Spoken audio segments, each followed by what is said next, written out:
우리를 사랑의 품에 안으시고 평안한 쉼을 허락하신 하나님 아버지, 다시 한번 새롭게 하루를 시작하는 이 시간 먼저 주님 앞에 나와 엎드립니다. 아버지의 사랑으로 우리와 함께하여 주시고 말씀으로 우리의 길을 인도하여 주옵소서. 오늘도 우리와 함께 하시는 우리 주 예수 그리스도의 이름으로 기도드립니다. 아멘. 다 함께 찬송가 147장 찬양하겠습니다.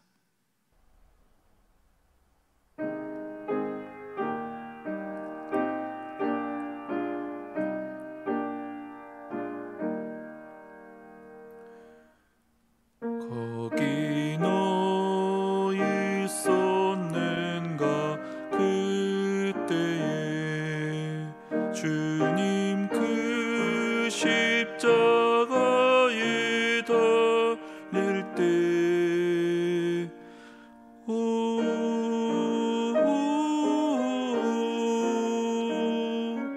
때로 그 일로 나는 떨려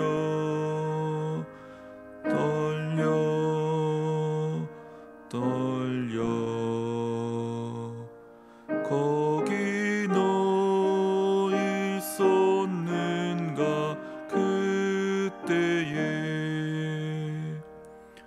거기 너 있었는가 그때에 주님 그 나무 위에 달릴 때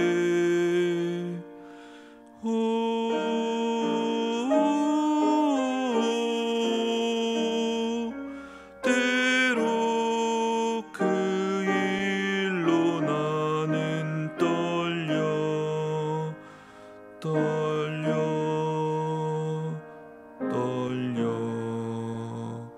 거기 너 있었는가 그때에 거기 너 있었는가 그때에 해가 그 밝은 빛을 잃을 때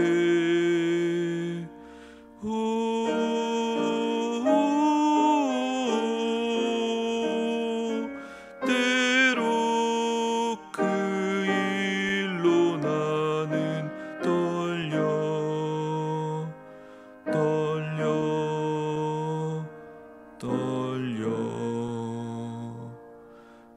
거기 너 있었는가 그때에 거기 너 있었는가 그때에 주님 그 무덤 속에 닐 때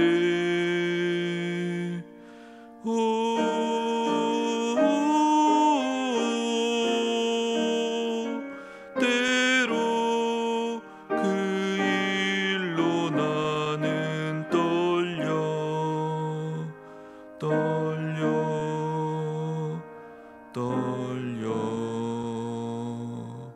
거기 너 있었는가 그때에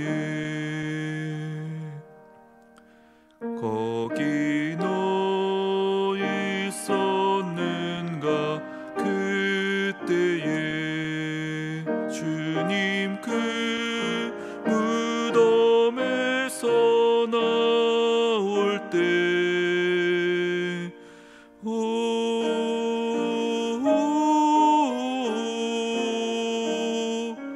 때로 그 일로 주께 영광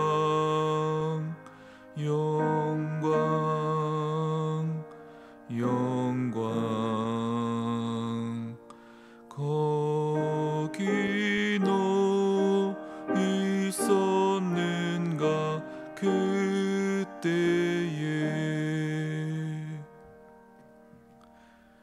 오늘 우리에게 주신 하나님의 말씀은 마가복음 15장 39절에서 47절까지의 말씀입니다.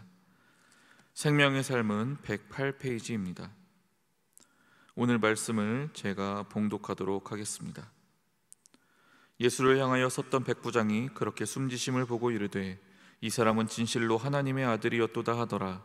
멀리서 바라보는 여자들도 있었는데 그 중에 막달라 마리아와 또 작은 야고보와 요새의 어머니 마리아와 또 살로메가 있었으니 이들은 예수께서 갈릴리에 계실 때에 따르며 섬기던 자들이요 또 이외에 예수와 함께 예루살렘에 올라온 여자들도 많이 있었더라.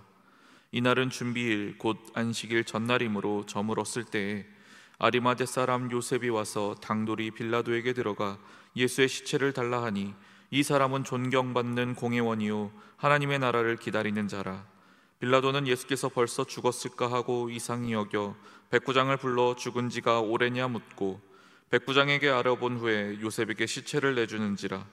요셉이 세마포를 사서 예수를 내려다가 그것으로 싸서 바위 속에 판 무덤에 넣어두고 곧 돌을 굴려 무덤 문에 놓음에 막달라 마리아와 요새의 어머니 마리아가 예수 둔 곳을 보더라. 이 말씀은 살아계신 하나님의 말씀입니다. 아멘. 오늘 본문은 예수님께서 십자가에 달려 돌아가신 이후의 사건을 기록하고 있는데요, 그 중에서 우리가 크게 두 가지를 살펴보고자 합니다. 먼저는 42절 내용입니다. 제가 읽어드리도록 하겠습니다. 이날은 준비일 곧 안식일 전날이므로 저물었을 때에. 아멘. 이 구절에서 지금 언급하고 있듯이 성경은 예수님이 돌아가신 날이 바로 안식일 전날이라는 것을 명확하게 보여줍니다. 안식일 전날이라는 것은 유월절을 준비하는 날인데요, 지금 우리는 주일마다 출애굽기의 10가지 재앙을 다루고 있습니다. 이 10가지 재앙은 하나님이 애굽의 손에서 이스라엘을 구원하시기 위해 행하신 일이었습니다. 그러나 애굽의 왕 바로는 마음이 매우 강팍했습니다. 그래서 이스라엘 백성이 이집트를 빠져나오는 것을 계속해서 거절했습니다. 그것은 인류 역사상 전무후무한 이 엄청난 재앙들이 시작된 이후에도 마찬가지였습니다. 각각의 재앙들 하나하나가 너무나 끔찍한 내용들 뿐이었습니다. 그러나 바로의 태도는 조금 더 변함이 없었지요. 그런데 그런 바로가 마침내 항복하고만 재앙이 바로 10번째, 이 마지막 재앙입니다. 모든 이 10번째 재앙은 애굽 전역의 사람으로부터 가축에 이르기까지 모든 첫 번째로 태어난 존재가 다 죽게 되는 그런 재앙이었습니다. 이 재앙을 통해 결국 이스라엘 민족은 이집트를 탈출하게 되었습니다. 그러나 이 재앙이 내릴 때 실은 이 이스라엘 민족 역시도 이 재앙의 대상에 포함이 되어 있었습니다. 하지만 이스라엘 민족만은 그 죽음의 재앙이 내릴 때 그 죽음을 피하게 됩니다.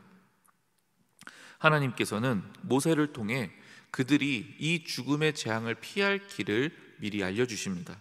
그리고 그 재앙이 임할 때 그들은 하나님께서 알려주신 대로 미리 준비한 흠없는 어린 양을 잡았습니다. 그리고 그 어린 양의 피를 집의 좌우 문설주와 인방에 바르라고 명령하셨죠. 그때의 일에 대하여 성경은 이렇게 증언합니다. 출애굽기 12장 13절 말씀입니다. 내가 애굽 땅을 칠 때에 그 피가 너희가 사는 집에 있어서 너희를 위하여 표적이 될지라. 내가 피를 볼 때에 너희를 넘어가리니 재앙이 너희에게 내려 멸하지 아니하리라. 아멘.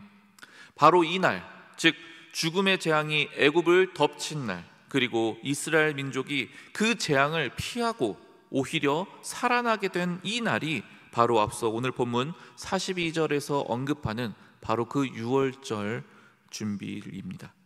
즉 성경은 예수님의 죽으심이 곧 유월절 준비일의 어린 양의 죽음과 동일하다는 것을 보여주고 있습니다. 요한계시록 5장 12절 말씀을 제가 읽어드리겠습니다. 큰 음성으로 이르되 죽임을 당하신 어린 양은 능력과 부와 지혜와 힘과 존귀와 영광과 찬송을 받으시기에 합당하도다 하더라. 아멘. 이처럼 요한계시록은 또 다른 여러 가지 본문들은 예수 그리스도를 일컬어 죽임을 당하신 어린 양이라고 자주 묘사합니다. 이처럼 성경이 의도적으로 예수님의 죽으심이 곧 유월절 어린 양의 죽음과 동일함을 보여주는 것은 어떤 의미이겠습니까? 그것은 곧 죄의 결과로 죽을 수밖에 없는 운명의 우리가 구원받는 그 유일한 길은 오직 예수 그리스도의 피밖에 없다는 것을 우리에게 확실하게 보여주기 위함입니다. 오늘 본문 직전에서 예수 그리스도는 세상적으로 매우 비참하고 모욕적인 죽임을 당하야만 했습니다. 가장 비참한 죽음 중 하나인 십자가형은 비난과 손가락질을 당할 뿐입니다. 그러나 예수 그리스도의 죽음은 다른 죄수들의 죽음과 전혀 달랐습니다. 그렇기에 이 사형을 진행했던 백부장은 본문 39절에서 이렇게 외쳤습니다. 예수를 향하여 섰던 백부장이 그렇게 숨지심을 보고 이르되 이 사람은 진실로 하나님의 아들이었도다 하더라. 아멘. 식민지의 한 죄수가 비참하게 처형당하는 그런 장면이었을 텐데도 당대 최고의 군대 지휘관이 로마 황제에게만 바치는 표현을 예수 그리스도의 죽음을 목격하고 외치고 있는 것입니다. 그러므로 그 죽으심은 결코 일반적인 죽음이 아니었습니다. 그 죽으심은 모든 죽음의 재앙을 피하게 하는 죽음이었습니다. 마치 유월절 어린 양의 피를 바른 집마다 죽음의 재앙이 넘어간 것처럼 누구든지 예수 그리스도의 피를 의지하면 영원히 죽음을 피하게 됩니다. 죄로 인한 영원한 사망의 저주가 사라지게 됩니다. 예수 그리스도의 피는 이 같은 능력이 있습니다. 그렇게 우리는 오늘도 그분의 보혈의 공로를 의지하며 또 찬양합니다. 바라기는 이 보혈을 온전히 의지함으로 하나님께서 베푸시는 구원의 은혜를 누리며 살아가는 저와 모든 성도님들 되시기를 간절히 소망합니다. 오늘 본문에서 두 번째로 살펴보고자 하는 것은 바로 사람들의 모습입니다. 오늘 본문은 그 짧은 분량 안에 유독 다양한 사람들을 언급하고 있는데요, 특별히 오늘 본문에는 여러 명의 여인들이 등장하고 있습니다. 본문 40절 말씀입니다. 멀리서 바라보는 여자들도 있었는데 그 중에 막달라 마리아와 또 작은 야고보와 요새의 어머니 마리아와 또 살로메가 있었으니. 아멘. 본문에 등장하는 막달라 마리아는 누가복음 8장에서 7귀신이 들렸다가 예수님께 치유받은 여인입니다. 그리고 나머지 여인들은 제자들의 어머니들입니다. 이들은 지금 예수님께서 십자가에 못 박히신 바로 그 장소에 함께 있었습니다. 그리고 예수님께서 숨을 거두시는 그 모든 장면을 다 똑똑히 지켜보았습니다. 또한 오늘 본문에는 다루지 않았지만 예수님께서 부활하실 때 그 무덤이 비어 있었습니다. 그리고 그 빈 무덤에 찾아갔던 첫 번째 사람들이 바로 이들이었습니다. 한마디로 이들은 예수님의 죽으심과 부활을 가장 가까이서 목격한 증인들인 것입니다. 당시 시대는 여인들이 한 명의 사람으로서의 온전한 지위와 또한 어떤 혜택을 누리지 못했던 시절입니다. 아버지 혹은 남편에게 속한 어떤 재산의 한 부류처럼만 취급되었습니다. 그렇게 이들의 발언력 역시 힘을 갖지 못했습니다. 그러나 하나님은 이 위대한 구원의 역사의 한 복판에서 가장 중요한 증인의 역할을 다른 존재가 아닌 바로 이 비련하고 정말 가련한 여인들에게 맡기셨던 것입니다. 어떻게 이렇게 중요한 역할을 이들이 맡을 수 있었던 것일까요? 그것은 그 십자가 밑을 보면 알 수 있습니다. 예수 그리스도의 생애에서 가장 중요했고 가장 힘들었고 가장 위험했던 그 장소에 있던 사람은 그동안 다른 사람들이 주목했던 그 기라성 같은 12제자가 아니었습니다. 항상 많은 사람들에게 주목받던 베드로, 요한, 야고보가 아니었습니다. 평소에 그토록 드러나던 이들은 한 사람도 빠짐없이 모두 그 중요한 순간에 예수님을 내팽개쳐 둔 채 도망쳐 버렸습니다. 그러나 평소에 아무런 주목도 받지 못했던, 아무 힘없고 보잘것없어 보이기만 했던 이 여인들은 자칫하면 함께 죽을 수도 있는 가장 그 위험한 장소에 우리 주님과 끝까지 함께 했던 것입니다. 그런 그들이 바로 하나님께서 십자가와 부활의 가장 첫 번째 목격자로 세우신 이들이었습니다. 세상은 그들을 무시하고 멸시했지만 하나님은 그들을 세세토록 가장 위대한 증인의 반열에 세우셨습니다. 그렇게 그녀들의 이름은 오고 가는 세대 속에서 예수님의 십자가와 부활의 증인으로서 가장 먼저 이름이 오르내리고 있습니다. 그런데 또 한 부류의 사람들이 바로 그 자리에 같이 있었습니다. 43절 말씀입니다. 아리마대 사람 요셉이 와서 당돌이 빌라도에게 들어가 예수의 시체를 달라 하니 이 사람은 존경받는 공회원이요 하나님의 나라를 기다리는 자라. 아멘. 예수님의 십자가 밑에서 끝까지 그 자리를 지켰던 사람 중에는 바로 아리마대 사람 요셉이라는 인물도 있었습니다. 그런데 이 요셉 이외에도 실은 한 사람이 더 있었습니다.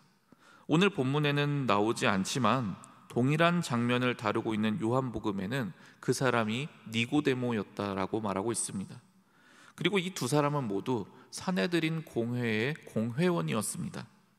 우리나라에는 국회가 있잖아요. 이 국회를 통해서 여러 가지 중요한 의결이 이루어지는 것처럼 당시 유대에서도 최고 의결 기관이 있었습니다. 그 의결 기관이 바로 산헤드린 공회였습니다. 이 산헤드린 공회의 회원이라는 것은 이 요셉과 니고데모가 유대에서 얼마나 영향력이 있었는지, 얼마나 존귀한 신분이었는지를 우리에게 알려줍니다. 그런데 지금 이들이 너무나 엄청난 요구를 총독인 빌라도에게 하고 있습니다. 다름 아닌 지금 십자가형을 받고 처형에 처해진 예수님의 시신을 달라고 요구하는 것입니다. 그들은 예수님의 시신을 인계받아 무덤에 장사 지내려 했습니다. 이것은 그들의 이 지위를 생각할 때 상상조차 못할 엄청난 행동이었습니다. 예수님을 잡아 죽인 것은 직접적으로는 로마의 군인들이었습니다. 그러나 실은 유대 지도자들의 모함과 결정이 있었기 때문에 이 일이 이루어졌습니다. 그들은 예수님의 죄패에 유대인의 왕이라고 적어서 붙였습니다. 따라서 예수님을 추종하는 자가 있다면 누구라도 함께 끌어다가 잡아들여서 처형할 수도 있었던 상황입니다. 그러므로 다름 아닌 예수님의 처형을 결정한 이 공회의 회원인 그들이 예수님의 시신을 인계받아 무덤에 장사 지냈다라고 말하는 건 공회의 결정에 대해 정면으로 부딪히는 것과 다름이 없었습니다. 따라서 이 일로 인해 그들은 공회로부터 부정적인 인상을 주는 것은 물론이요, 자칫 공회원으로서의 지위를 박탈당할 수도 있었습니다. 심지어는 이 건으로 인해 그들 자신도 해를 당할 위험까지도 있었죠. 실제로 니고데모는 이런 위험을 두려워했었습니다.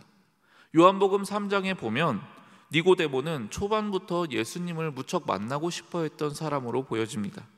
하지만 방금 제가 말씀드린 것과 같은 그런 불이익이 있을까봐 그는 두려워한 나머지 예수님을 한밤중에 몰래 찾아갔습니다. 그런데 오늘 본문에 이르러 이랬던 니고데모가 그리고 또 다른 사람인 요셉은 이제 담대하게 빌라도에게 예수님의 시신을 요구하고 있는 것입니다. 그렇게 예수님의 시신은 요셉이 준비한 무덤에 안치되었습니다. 그리고 이 무덤에 커다란 돌로 입구를 막았습니다.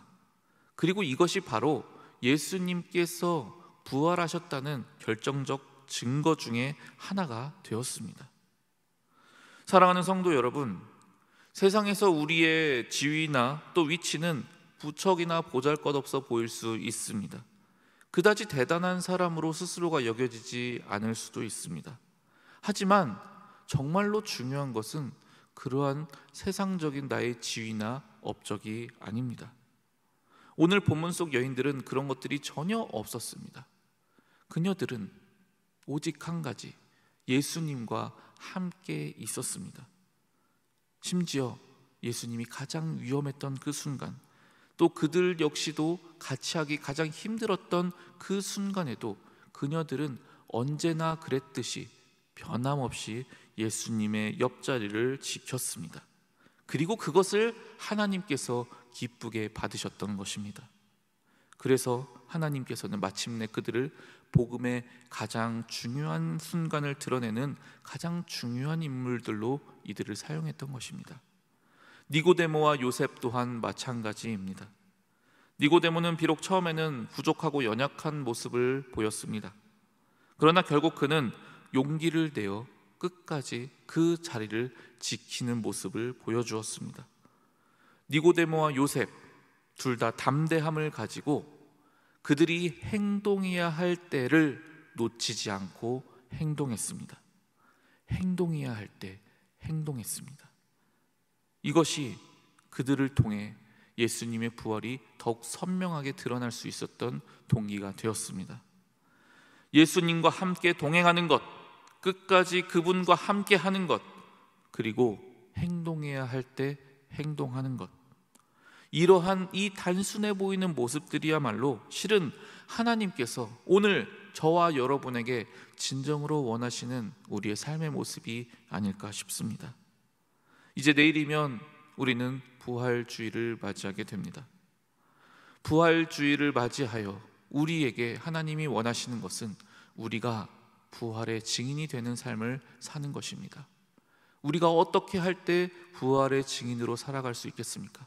그것은 오직 우리 주 예수 그리스도와 끝까지 함께 할 때, 그리고 우리가 행동해야 할 때 행동하는 것, 이것을 통해 우리도 부활의 증인으로 세움받을 수 있습니다. 그렇게 살아가는 우리를 하나님께서는 기쁘게 받으시사 마침내 예수 그리스도께서 죽음과 사망의 권세를 이기시고 부활하셨음을 드러내는 결정적인 인물로서 저와 여러분을 사용하실 줄 믿습니다. 바라기는 이와 같은 놀라운 은혜가 저와 여러분 모두에게 임하기를 간절히 축복하고 소망합니다. 함께 기도하겠습니다. 십자가의 죽음으로써 우리를 살리신 주님, 이 시간 우리는 오늘 그 마지막 십자가 순간의 의미를 다시 한번 생각해 봅니다. 죄와 저주로 인해 영원히 죽을 수밖에 없던 우리를 예수 그리스도의 보혈이 우리를 살리셨음을 다시 한번 기억합니다. 바라기는 이 놀랍고 위대한 구원의 은혜를 우리의 마음에 온전히 새기며 평생 그 십자가의 은혜를 찬양하며 살아갈 수 있도록 저희에게 은혜 베풀어 주시옵소서. 그 마지막 중요하고 위험한 순간에도 끝까지 주님과 함께했던 사람들을 기억합니다. 우리도 언제나 변함없이 우리 주님과 끝까지 동행하는 자들 될 수 있도록 인도하여 주시옵소서.